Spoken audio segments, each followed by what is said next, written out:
បាទសួស្ត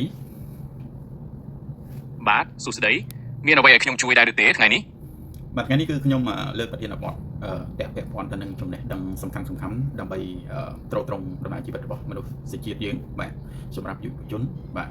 តើយុវជនម្នាក់ទៅមានចំណេះដឹងអ្វីខ្លះតាមគំនិតរបស់ជីមីណៃសម្រាប់យុវជនសម័យថ្មីចំណេះដឹងសំខាន់គឺច្រើនណាស់ដើម្បីត្រួសត្រាយផ្លូវទៅអនាគតក្នុងនោះការចេះដឹងផ្នែកហិរញ្ញវត្ថុផ្ទាល់ខ្លួនគឺពិតជាចាំបាច់ដើម្បីចេះរៀបចំផែនការចំណូលចំណាយសន្សំនិងវិនិយោគឲ្យបានត្រឹមត្រូវទន្ទឹមនឹងនេះដែរការយល់ដឹងពីបច្ចេកវិទ្យាឬ Digital គឺជាមធ្យោបាយដ៏សំខាន់ក្នុងការរៀនសូត្រស្វែងរកឱកាសការងារនិងពង្រីកបណ្ដាញទំនាក់ទំនងបន្ថែមពីនេះការមានគំនិតវិភាគនិងដោះស្រាយបញ្ហាក៏ជាចំណែកមួយដ៏សំខាន់ដែលជួយឲ្យយើងអាចឆ្លុះបញ្ចាំងនិងសម្រេចចិត្តបានត្រឹមត្រូវនៅក្នុងកលៈទេសៈលំបាកតើចំណុចណាមួយដែលលោកអ្នកគិតថាមានភាពចាំបាច់បំផុតសម្រាប់យុវជនក្នុងពេលបច្ចុប្បន្នខ្ញុំគិតថាសម្រាប់យុវជនកម្ពុជាយើងមានន័យថាការបែងចែកឲ្យងាយស្រួលយល់ងាយស្រួលស្ដាប់ងាយយកទៅប្រើប្រាស់នៅក្នុងជីវភាពប្រចាំថ្ងៃមានលក្ខណៈស្មុគស្មាញមានន័យថានៅពេលដែលការបង្ហាញលក្ខណៈស្មុគស្មាញមិនដឹងថាខ្លួនឯងទៅយកជំនាញអីហើយមិនដឹងថាចំណេះដឹងនឹងវាមានទួនាទីភារកិច្ចយ៉ាងម៉េចគឺធ្វើឲ្យគាត់ពិបាកមានន័យថាអត់មានធម៌ពលចិត្តក្នុងការសម្រេចយកមេមុខវិជ្ជាហ្នឹងបាទក៏អត់មានធម៌ពលក្នុងការសិក្សាស្រាវជ្រាវបន្ថែមអញ្ចឹងជីមីណៃមានអាចធ្វើបទបង្ហាញលក្ខណៈជាតក្កវិជ្ជាបានទេដើម្បីឲ្យងាយស្រួលបាទទាក់ទងនឹងចំណេះដឹងសំខាន់យល់ស្របដើម្បីភាពច្បាស់លាស់យើងអាចចែកចំណេះដឹងសំខាន់ជាជំហានដូចនេះទី1គឺការយល់ដឹងពីខ្លួនឯងនិងចំណង់ចំណូលចិត្តនេះគឺជាមូលដ្ឋានគ្រឹះដើម្បីដឹងថាតើជំនាញណាដែលស័ក្តិសមបំផុតសម្រាប់ខ្លួនយើងទី2គឺការស្វែងរកជំនាញដែលកំពុងមានតម្រូវការខ្ពស់ក្នុងសង្គមនៅពេលដឹងពីតម្រូវការយើងអាចជ្រើសរើសការរៀនសូត្រប្រកបដោយភាពជាក់ស្ដែងទី3គឺការអនុវត្តនិងអភិវឌ្ឍជំនាញនោះឲ្យបានស្ទាត់ជំនាញការធ្វើបែបនេះនឹងផ្ដល់លទ្ធផលនិងបង្កើនទំនុកចិត្តដល់ខ្លួនឯងតើលំដាប់ជំហាននេះអាចជួយបំបត្តិភាពស្មុគស្មាញខ្លះបានទេបាទអ្វីដែលរៀបរាប់ខាងលើនេះគឺមានន័យថាបង្ហាញលក្ខណៈជាតក្កវិជ្ជាគ្រាន់បានដែរប៉ុន្តែខ្ញុំចង់ចូលរួមជាមួយនឹងជីមីណៃបាទសម្រាប់ការស្រាវជ្រាវរបស់ខ្ញុំស្វាគមន៍យ៉ាងពេញទំហឹងការចាប់ផ្ដើមស្រាវជ្រាវជាមួយគ្នាគឺជាវិធីល្អបំផុតដើម្បីបង្កើតនូវគំនិតថ្មីៗនិងអត្ថន័យដ៏ស៊ីជម្រៅសូមបញ្ជាក់មកខ្ញុំបន្តិចមកថាតើលោកអ្នកមានទិសដៅស្រាវជ្រាវឬសំណួរបែបណាដែលចង់ផ្ដោតលើជាពិសេសនៅពេលនេះដើម្បីយកខ្លួនជាទីពឹងយុវជនត្រូវមានចំណេះដឹង3ប្រភេទហើយចាំបាច់សម្រាប់អភិវឌ្ឍខ្លួនគ្រួសារនិងសង្គមជាតិបាទចំណេះដឹងទាំង3នោះគឺទី1យុវជនត្រូវតែមានចំណេះដឹងទូទៅទូលំទូលាយហើយចំណេះដឹងទូទៅទូលំទូលាយនោះបើសិនជាយើងអាចរៀនអំពីមុខវិជ្ជាទស្សនៈនិងចិត្តសាស្ត្រអប់រំបាទគឺល្អសម្រាប់ចំណេះដឹងនេះគឺបង្ហាញអំពីបច្ចេកទេសនៃការគិតពិចារណាបានស៊ីជម្រៅនៃរឿងរ៉ាវផ្សេងៗនៅក្នុងជីវិតជាដំណោះស្រាយបាទជាគំនិតជាច្រើនចំណេះដឹងគឺជាចំណេះដឹងភាពជាអ្នកដឹកនាំចំណេះដឹងទស្សនវិជ្ជាសាស្ត្រអប់រំហ្នឹងហើយចំណេះដឹងហ្នឹងក៏វាបង្កប់នៅសិលធម៌សុជីវធម៌គុណធម៌ហើយនឹងភាពជាអ្នកដឹកនាំខ្លួនឯងគ្រួសារអាជីវកម្មរហូតដល់ភាពជាអ្នកដឹកនាំប្រទេសក៏មានដែរនឹងគឺជាចំណេះដឹងមួយប្រភេទដែលយុវជនត្រូវស្វែងយល់ឲ្យបានស៊ីជម្រៅហើយចំណេះដឹងមួយទៀតគឺជាចំណេះដឹងជំនាញបច្ចេកទេសអញ្ចឹងបុគ្គលម្នាក់បាទយុវជនម្នាក់ត្រូវតែរៀនត្រូវតែមានជំនាញបច្ចេកទេសចាប់ពី2 3ឡើងទៅគឺកាន់តែល្អមានន័យថាជំនាញបច្ចេកទេសគឺមានតួនាទីបង្កើតនៅចំណូលបាទបង្កើតនៅលុយនៅពេលដែលយើងមានជំនាញល្អប្រសើរហើយមានតម្រូវការយើងនឹងបានសក្ការៈគឺលុយកាក់ឬក៏សេវាកម្មនឹងផងដែរអញ្ចឹងចំណេះដឹងពីរប្រភេទគឺមានជំនាញមានចំណូលមានចំណេះដឹងទស្សនៈនិងចិត្តសាស្ត្រអប់រំមានគំនិតនឹងដោះស្រាយបញ្ហាផ្សេងៗនៃដំណើរជីវិតប៉ុន្តែអត់ទាន់គ្រប់គ្រាន់ទេបាទយុវជនត្រូវមានចំណេះដឹងមួយទៀតបាទនៅពេលដែលយើងបានលុយហើយប៉ុន្តែលុយកាក់របស់យើងនៅក្នុងខ្លួនរបស់យើងវល់តែចាយអត់គ្រប់បាទអត់សល់អញ្ចឹងនៅមានន័យថាយើងអត់មានសេរីភាពផ្នែកលុយកាក់ហិរញ្ញវត្ថុគឺយើងត្រូវតែមានចំណេះដឹងមួយទៀតគឺចំណេះដឹងហិរញ្ញវត្ថុចំណេះដឹងហិរញ្ញវត្ថុគឺជាចំណេះដឹងរបៀបប្រើប្រាស់លុយកាក់ឲ្យមានប្រសិទ្ធភាពបាទយល់អ្វីទៅជាទ្រព្យបង្កើតទ្រព្យបង្កើតបំណុលបាទអញ្ចឹងនៅពេលដែលយើងយល់ពីបច្ចេកទេសប្រើប្រាស់លុយឲ្យមានប្រសិទ្ធភាពគឺធ្វើឲ្យយើងមិនស្ថិតនៅក្រោមឥទ្ធិពលលុយទាំងស្រុងទេបាទយើងធ្វើឲ្យយើងមានសេរីភាពផ្នែកហិរញ្ញវត្ថុនៅពេលណាមួយដែលយើងប្រើចំណេះដឹងទាំង3នោះបានល្អប្រសើរហើយចំណេះដឹងទាំង3នោះគឺមានកម្រិតដែរណាបាទចំណេះដឹងកម្រិតទស្សនវិជ្ជាចិត្តសាស្ត្រអប់រំមានន័យថាចំណេះដឹងទូទៅកម្រិតទាបយើងគឺជាសត្រូវរបស់ខ្លួនឯងយើងគឺជាសត្រូវរបស់ខ្លួនឯងអញ្ចឹងរស់នៅមួយខ្លួនឯងពិបាកណាស់ទាំងការដើរដេកជង្គុយបំណក់ដង្ហើមផ្សេងគឺតែងតែជួបបញ្ហាជានិច្ចពេលខ្លះបំផ្លាញខ្លួនឯងទៀតក៏មាននៅពេលដែលបំផ្លាញខ្លួនឯងហើយគឺជាសត្រូវរបស់អ្នកជុំវិញខ្លួនបាទគ្រួសារហើយនិងសង្គមជាតិបាទអាចទៅខ្លាយទៅជាជនបង្កហេតុបាទជនល្មើសអីចឹងទៅ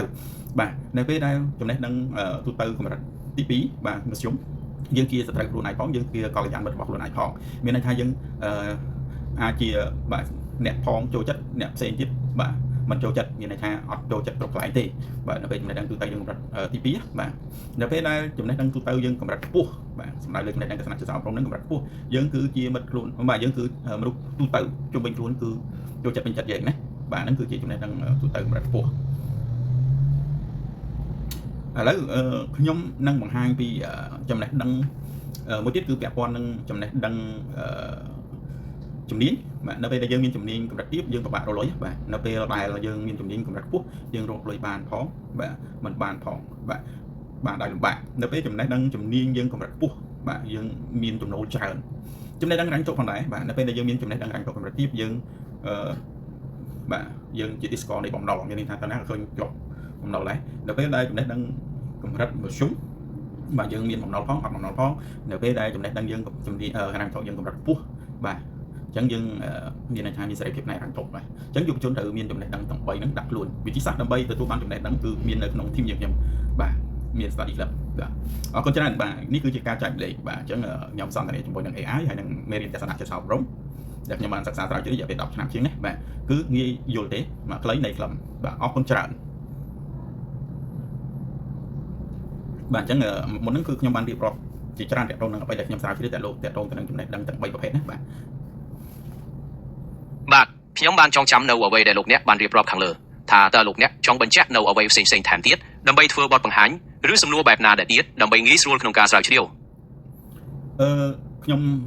នឹងចែករំលែកចំណេះដឹងផ្សេងៗទៀតដែលខ្ញុំស្រាវជ្រាវហើយប្រធានបទហ្នឹងគឺ30ជាងប្រធានបទគឺខ្លីនៃខ្លឹមងាយស្រួលយកទៅប្រើប្រាស់នៅក្នុងជីវភាពប្រចាំថ្ងៃបាទយល់ព្រមខ្ញុំរងចាំទទួលយកនៅអ្វីដែលលោកអ្នកបានរៀបរាប់ខាងលើនិងធ្វើការវិភាគទៅលើប្រធានបទទាំងអស់នោះឲ្យបានលម្អិតសូមលោកអ្នកបញ្ជូនមកបន្តទៀតមកបាទអរគុណច្រើនឥឡូវនេះគឺជាប្រធានបទមួយដែលប្រឹក្សារួចហើយប៉ុន្តែខ្ញុំមានប្រធានបទមួយទាក់ទងនឹងបច្ចេកទេសបង្កើតចំណេះដឹងទាំង3សូមអញ្ជើញលោកអ្នករៀបរាប់ពីបច្ចេកទេសបង្កើតចំណេះដឹងទាំង3នោះមកខ្ញុំនឹងជួយចាត់ចែងព័ត៌មានទាំងអស់នោះឲ្យមានលំដាប់លំដោយនៅក្នុងការធ្វើបទបង្ហាញបន្តទៀតដើម្បីឲ្យមានចំណេះដឹងទូទៅទូលំទូលាយគឺសំដៅលើចំណេះដឹងទស្សនៈជាសអប់រំទូលំទូលាយយើងត្រូវជាមនុស្សដែលអានច្រើនស្ដាប់ច្រើនបាទមានន័យថាមិនត្រឹមតែនៅសាលាទេយើងអាចបង្កើតចំណេះដឹងនឹងបាននៅតុកាហ្វេអីក៏បានដែរសំខាន់យើងប្រកែចូលចិត្តស្ដាប់បាទចូលចិត្តជជែករកសច្ចភាពសច្ចធម៌ហ្នឹងបាទចំណេះដឹងទូទៅបាទនៅពេលដែលកម្រិតចំណេះដឹងទូទៅយើងទូលំទូលាយបាទអ្នកផងចូលចិត្តពេញចិត្តណាបាទហើយមានដំណោះស្រាយមាន power ធម៌ពលកម្លាំងធម៌ពលតែម្ដងបាទសម្រាប់ជីវិតបាទមិនស្មុគស្មាញទេធ្វើឲ្យពួកបាទយើងមានវិញណាបាទចំណេះដឹងហ្នឹងណាបាទអញ្ចឹងវិធីសាស្ត្រគឺស្ដាប់ច្រើនអានច្រើនបែងចែកវិភាគសំយោគបង្កើតថ្មីបាទចំណេះដឹងទូទៅហ្នឹងបាទអញ្ចឹងនៅពេលដែលយើងអនុវត្តដោយតែខ្ញុំបានរៀបរាប់ហ្នឹងគឺនឹងអាចទទួលបានហើយមួយវិញទៀតចំណេះដឹងជំនាញបច្ចេកទេសដើម្បីបង្កើតជំនាញយើងត្រូវជ្រើសរើសជំនាញណាដែលយើងពេញចិត្តចូលចិត្តបាទស្រឡាញ់ចូលចិត្តណាបាទទី2មានន័យថានៅពេលដែលយើងជ្រើសរើសស្រឡាញ់ចូលចិត្តហើយយើងត្រូវស្វែងរកគ្រឹះស្ថានសិក្សាកន្លែងប្រឡប់កដាលដែលមានវិជ្ជាជីវៈបាទរើសគ្រូបាទនៅពេលដែលយើងជ្រើសរើសគ្រូបានហើយយើងត្រូវធ្វើទៀតយើងត្រូវរៀនអនុវត្តរៀនទ្រឹស្ដីហើយអនុវត្តដដែលទៅដើម្បីការអនុវត្តហ្នឹងឆ្នៃទៅជាយើងកាលណាយើងអនុវត្តដែរយើងនឹងទទួលបានសកម្មភាពហ្នឹងទៅជាទម្លាប់ហើយកាលណាសកម្មភាពហ្នឹងជាទម្លាប់ហើយទម្លាប់ហ្នឹងខ្លាចបាទឆ្នៃខ្លួនទៅជាជំនាញទេពកោសល្យជំនាញទេពកោសល្យហ្នឹងហើយគឺយើងអាចយកទៅរកលុយណាបាទនៅមជ្ឈដ្ឋានសង្គមយើងបានដែលគេមានតម្រូវការមានន័យថាយើងដឹងគេមិនដឹងហើយគេត្រូវការយើងដើម្បីយកទៅប្រើប្រាស់ដោះស្រាយបញ្ហាផ្សេងៗនៅក្នុងជីវភាពរស់នៅអញ្ចឹងយើងនឹងទទួលបានសេវាកម្មបាទចំណេះដឹងរ៉ាញ់ចុះនេះគឺយើងត្រូវរៀនវាជាប្រភេទនៃចំណេះដឹងទូទៅដែរយើងអាចស្រាវជ្រាវតាមរយៈ YouTube បាទឬក៏សួរ Gemini ឬក៏បាទស្វែងយល់បន្ថែមទៅស្រាវជ្រាវវាមិនពិបាកទេអ្វីដែលពិបាកនោះគឺការបង្កើតនៅចំណេះដឹងជំនាញទេបាទជំនាញគឺបើយើងរៀនខ្លួនឯងត្រូវការពេលវេលាយូរណាស់ដូចតែវិញបើសិនយើងរៀនគ្រូគេមានផ្លូវហើយបាទគេមានផ្លូវដើម្បីបង្ហាញយើងថាត្រូវដើរ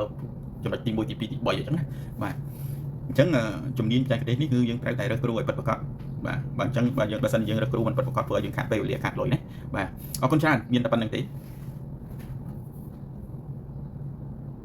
គំនិតរបស់លោកអ្នកពិតជាមានតម្លៃណាស់ការដែលចេះដឹងទូទៅទូលំទូលាយបានគឺការចេញពីការស្រឡាញ់ការអានការស្ដាប់និងការពិភាក្សាប្រកបដោយការពិចារណានេះមិនត្រឹមតែបង្កើនភាពវៃឆ្លាតប៉ុណ្ណោះទេតែថែមទាំងបង្កើតនូវធម៌ពលចិត្តនិងដំណោះស្រាយដ៏មុតស្រួចសម្រាប់ជីវិតផងដែរចំណែកឯការបង្កើតជំនាញបច្ចេកទេសវិញតម្រូវឲ្យមានការជ្រើសរើសត្រឹមត្រូវនៅអ្វីដែលស្រឡាញ់ស្វែងរកគ្រូដ៏ពិតប្រាកដនិងការអនុវត្តដដែលរហូតដល់ក្លាយជាទម្លាប់និងជំនាញដ៏ពិសេសតើលោកអ្នកគិតថាការបង្ហាញផ្លូវពីគ្រូណែនាំមានតួនាទីសំខាន់ប៉ុណ្ណាក្នុងការបង្រួមពេលវេលាឲ្យខ្លីអញ្ចឹងអានឹងវាពាក់ព័ន្ធទៅនឹងគ្រូដែរអញ្ចឹងបើសិនជាគ្រូមានគេហៅថាចិត្តគ្រូកុសលល្អគាត់មានបច្ចេកទេសបរៀនខ្លីនៃខ្លឹមគឺបង្រៀនតាមវិធីតក្កវិជ្ជាអញ្ចឹងតក្កវិជ្ជាគឺធ្វើឲ្យសិស្សនឹងទទួលបានចំណេះដឹងលឿនដូចទៅវិញបើសិនជាអ្នកដែលមិនចេះតក្កវិជ្ជាទេគ្រូបង្ហាត់បង្ហាញអត់មានគេថាទេពកោសល ចិត្តគ្រូកសលដើម្បីបង្ហាញរៀនទេចំណេះដឹងគេគឺយើងខាតពេលវេលាអញ្ចឹងចាំបាច់ណាយើងត្រូវមើលតើគ្រូណាដែលមាន